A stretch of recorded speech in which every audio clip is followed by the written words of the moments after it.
అబద్ధాలు ప్రచారం చేయటం ఎంత ద్రోహం, ఎంత నీచం అంటే నిజంగా అసహ్యం వేస్తుంది. అబద్ధాలు ప్రచారం చేస్తుంటే ప్రతి ప్రజలకు కూడా మనం నిజాలు తెలియజేయాలి అనే ఉద్దేశంతో నేను వీడియోలు చేస్తుంటాను. ఆధారాలతో సహా నేను వీడియోలు చేస్తాను. భోగాపురం ఎయిర్పోర్ట్ నిర్మాణం ఎవరు పూర్తి చేశారు, ఎవరు ల్యాండ్ అక్విజిషన్ చేశారు, ల్యాండ్ పూలింగ్ ఎవరు చేశారు, రైతుల దగ్గర భూమి ఎంత సేకరించారు, ఎవరు ఎంత భూమి సేకరించాలని అనుకున్నారు, ఎవరు భోగాపురం ఎయిర్పోర్ట్ నిర్మాణం చేసింది ఎవరు, ఏ ప్రభుత్వంలో ఎంత % భోగాపురం ఎయిర్పోర్ట్ నిర్మాణం జరిగింది, ఈ విషయాలన్నింటినీ కూడా ప్రజలకు తెలియజేయాలి. దీనిపైన అబద్ధాలు ప్రచారం అవుతున్నాయి. అధికారంలో ఉన్న ప్రభుత్వం భోగాపురం ఎయిర్పోర్టు ఓపెనింగ్ చేస్తే ఆ నిర్మాణాన్ని ఈ ప్రభుత్వం చేసినట్లా? 100% కానే కాదు. వాస్తవాలు మీకు సోషల్ మీడియాలో వైరల్ అవుతున్న వీడియో ఒకటి చూపించిన తర్వాత మళ్ళీ మీకు చెప్తాను. కూడా భోగాపురం ఎయిర్పోర్ట్ సందర్భంగా మోడీ గారి వేదిక మీద నుంచి లోకేష్, రామ్మోహన్ నాయుడు, చంద్రబాబు నాయుడు, పవన్ కళ్యాణ్ ఎంతమంది మాట్లాడారు. జగన్ ని దూషిస్తా, జగన్ ని ద్వేషిస్తా. ఒక చిన్నపాటి ఎర్ర బస్సు కూడా రాని చోట ఎయిర్పోర్ట్ అవసరం లేదన్న వ్యక్తులకి సమాధానం ఇదే.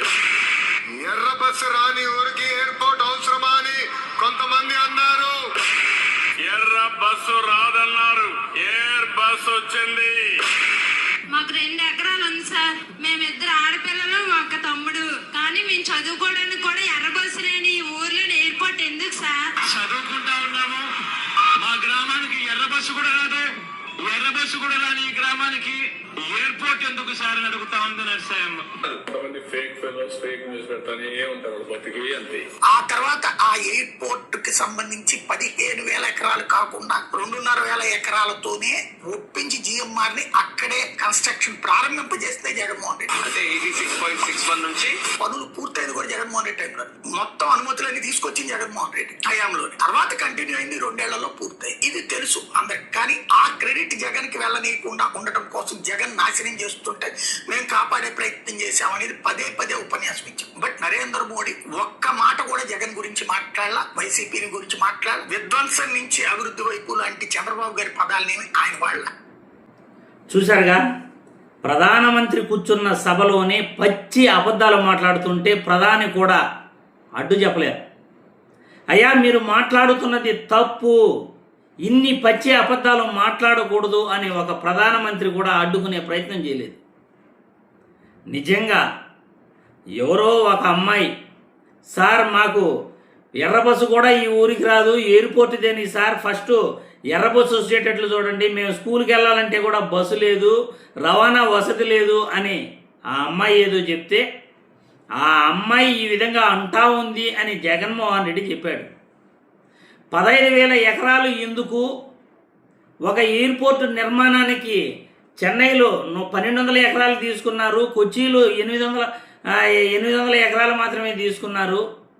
దేశంలో ఎక్కడా కూడా 100 ఎకరాల్లోనే ఉంది, 1000 ఎకరాల్లో ఎక్కడ కూడా ఎయిర్పోర్టు నిర్మాణం అనేది జరగలేదు.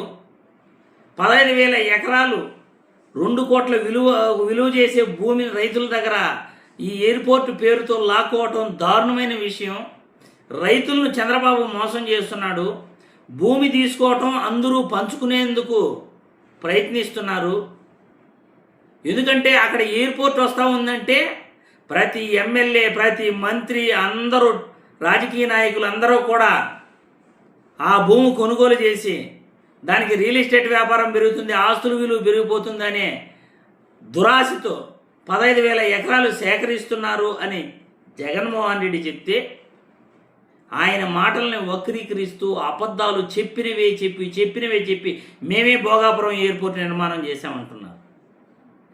2020లో జిఎంఆర్ సంస్థతో జగన్మోహన్ రెడ్డి ఒప్పందం చేసుకున్నాడు. ఇప్పుడు ఎయిర్పోర్ట్ నిర్మాణం పూర్తి కావడానికి ఆ జిఎంఆర్ సంస్థే కారణం. 2023లో జిఎంఆర్ సంస్థతో పనులు ప్రారంభించిందే జగన్మోహన్ రెడ్డి. రైతుల సమస్యలను పరిష్కరించి 2,200 ఎకరాల్లోనే ఎయిర్పోర్ట్ నిర్మాణం చేయాలని నిర్ణయం తీసుకుంది కూడా జగన్మోహన్ రెడ్డి. 86.80% పనులు పూర్తి చేసింది కూడా జగన్మోహన్ రెడ్డి. ఆ కాస్తో కోస్తో పెండింగ్లో ఉన్న పనుల్ని ఈ ప్రభుత్వంలో జిఎంఆర్ సంస్థ తాను 2023లో ప్రారంభోత్సవం రోజు చెప్పిన మాటలకి కట్టుబడి పని పూర్తి చేసింది.